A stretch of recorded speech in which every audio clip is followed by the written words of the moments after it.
ప్రేమ, జాలి అనే లక్షణాలు లేకుండా క్రీస్తుని బట్టి, ఆయన యందు ఉన్న విశ్వాసమును బట్టి మేము నీతిమంతులము అని చెప్పుకుంటే సరిపోదు.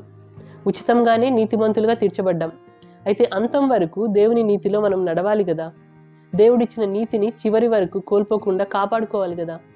జస్ట్ జాలి అనే లక్షణాన్ని కోల్పోయి నీతిని చేజార్చుకుంటే నిత్య జీవంనకు మనం వెళ్ళగలమా? ఇలా బీదలను చూసి కూడా కళ్ళు మూసుకునే వాళ్ళు క్రైస్తవుల్లో లేరా?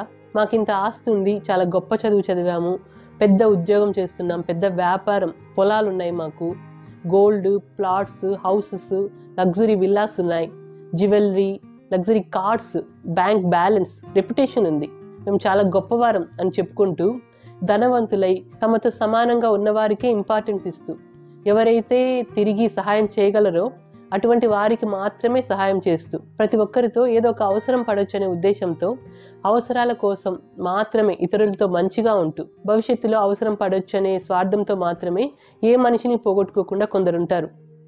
అసలు పేదల్ని పట్టించుకోకుండా పేదల్ని చూసి కూడా తమ కళ్ళు మూసుకునే అటువంటి వాళ్ళు క్రైస్తవుల్లో లేరంటారా?